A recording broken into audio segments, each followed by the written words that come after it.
and entertain other perspectives. And of course, when you think about death, you think about morbidity, and that's only one-sided. That's only one way to look at it. When you hear about death, the real question should be, how do I live today? And not how do I prepare to die? But it's, how do I live?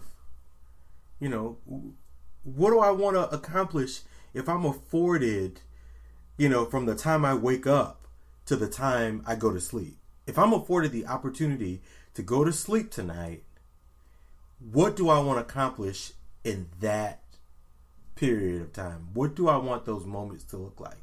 What happens when those moments don't look like what I envisioned them to look like? Who do I want to be, and how do I want to show up in the world today? Right now. Right. And having a conversation about death, which is, Granny used to say to me all the time, as sure as a man is born, he's going to die. Mm-hmm. So you were birthed into this world. You're going to exit it at some point. And we all know that tomorrow is not promised. So the gift of today is often wasted. And having a conversation about death forces you to take advantage of the gift that you have been given today. Yesterday we were talking, as we were preparing for this episode, growing up, all you heard in the church was, when I see Jesus. Oh my God. Face I want to walk around heaven. Yeah. When we get over there, I'm going up yonder. And we've concentrated so much. Oh, I done took over your statement. Yeah, it's okay. It's okay. Look, we were having a conversation. Yeah. Like we start preparing for the afterlife, where we forget about the present life. Today. Yeah, in church we grew up so much preparing to live again until we forget to live now. We did not talk about how to live now.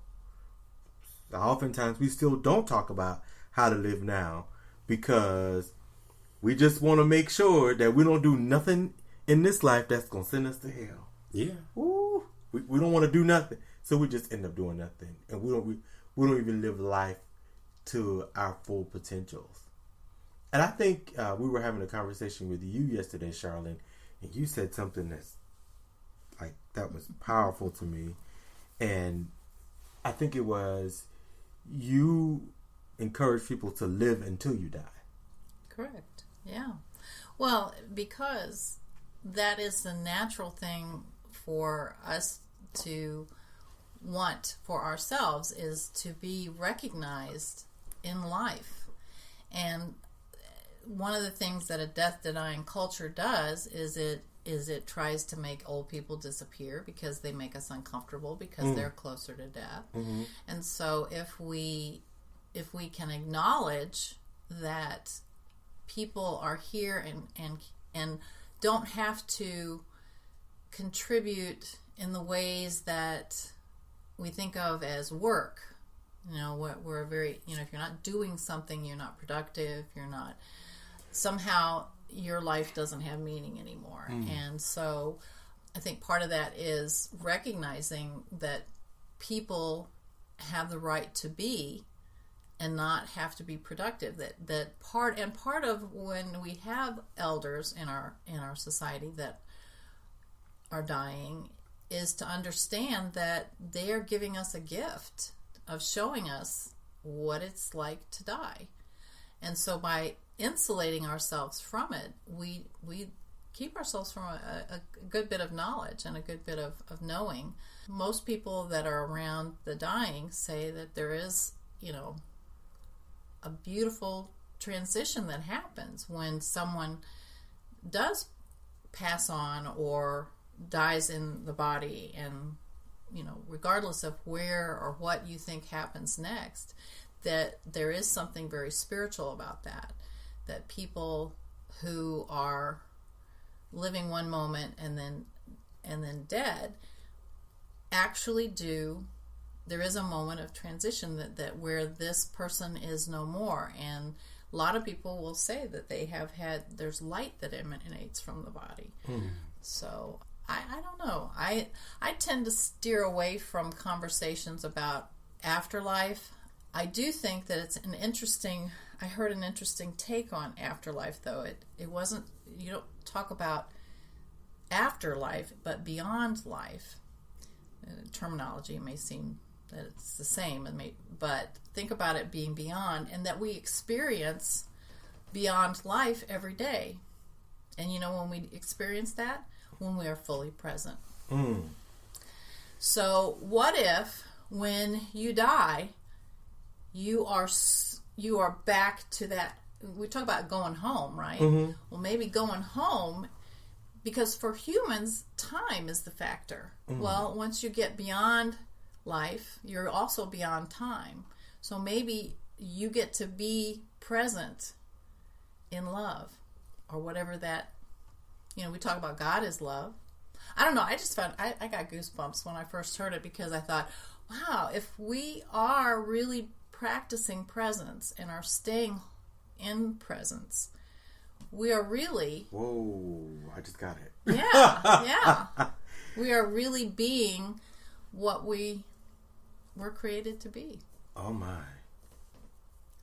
Love. So, it's pretty cool. That's really cool. It's one of those topics that you have no choice but to sit in it. And that's what we encourage our listeners to do today, is just to sit in it. Have a cup of, what'd you say, a cup of tea? Have a cup of tea, yeah. This is a very mature conversation and a very mature topic. But it's one of those ones that will grow you up. Just like the conversation that we had about real faith. And if you haven't listened to that podcast episode, go back and listen to it, because there's some really good nuggets in there that I believe will be beneficial to you. But when you start having the mature conversations in adulting, because adulting is about more than just paying bills. It is. More than just, quote unquote, going to work. But adulting is about doing the work and having the not so common conversations. And it'll grow you to a space where you will really begin to see the purpose of living life to the full. Because it's more than just about garnishing a title in life, Or amassing a lot of money. Exactly. Or a lot of fame and acclaim. It's about what you're going to leave behind, and what do you do with the moments that you have. I know we're running out of time, but I want to talk real quickly. Sharlyn not only is a death doula, but she also leads tours, labyrinth tours. Let's talk a little bit about what a labyrinth is and what you do as far as labyrinths are concerned. Well, labyrinth facilitation is one of the things that I really enjoy, because walking a labyrinth gives you an opportunity to step outside of the day-to-day and go into a sacred space and have an opportunity to open yourself up to the question or to life. And in labyrinth walking, a labyrinth is merely a tool. It's a pattern of lines that go in, one path in, one path out. It does have a center. And so the threefold path is to walk in, let go, get to the center, ask for whatever it is that you need to be given to you, and then you leave and turn. And in the returning, be open to some shifts. Not all the time does it happen on the labyrinth, but oftentimes it does. You can get a new insight, or just a calmness, or a way of approaching something differently.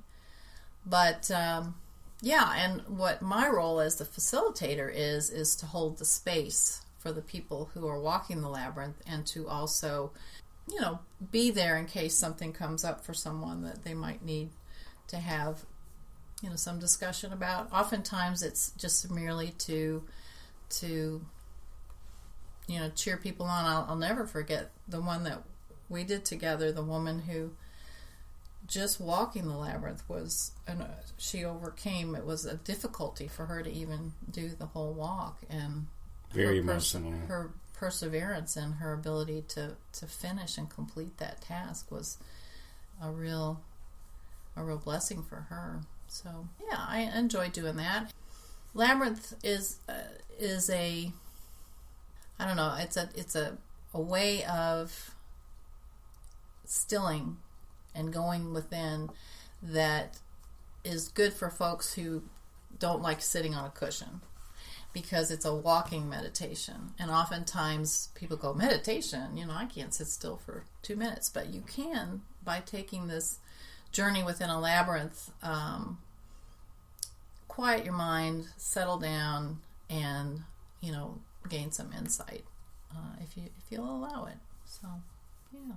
And as a treat to you, we're going to take a field trip. Sharlyn didn't know it, but she is going to facilitate this field trip to the labyrinth. I think you'd be surprising people on this podcast like this. Listen, y'all know I'm spontaneous, and I believe in you and whatever it's going to take to help you become a more present being in this life. So take this trip with us to the labyrinth. It's in the metropolitan Atlanta area. But you can get more details at yoursoulcarecommunity.com. You can visit us on Instagram and Facebook. And what's so cool is our cover photo on Facebook is that trip that we took to the labyrinth. Mm-hmm. So we hope that you would join us, as Sharlyn is our gatekeeper. She's our doorkeeper. Yeah. She gets us started, and she's there if we need her. One of the concepts about the labyrinth that I like the most is the one way in, one way out. You can't get in it and then you want to turn around. No, you got to go through the whole thing. And it resonates and speaks to so many different situations that we get in life. And you get close to the center and you think you're there, but then comes another turn and you're going right back out the other way. So a lot of metaphors on the labyrinth of life, and the different turns and twists that we have in life, but we're still on that singular path. And the idea that we can find places to rest along that path and get the inspiration we need to keep moving. Yeah. So join us. You can get more information and RSVP at yoursoulcarecommunity.com. Sharlyn, how can we stay in contact with you? Well, I have a web presence. It's called aplaceofbelonging.net. And I also have a Facebook page of the same name, A Place of Belonging.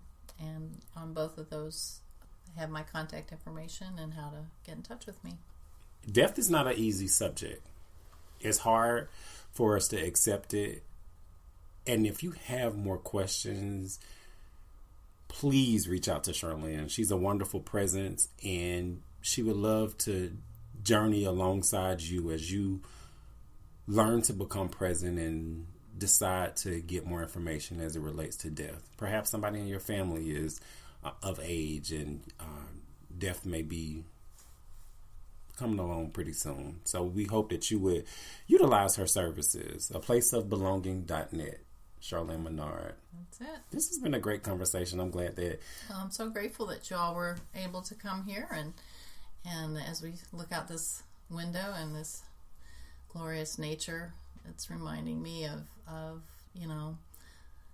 the wholeness of being, and just that we're here together in this moment, and it's a good one.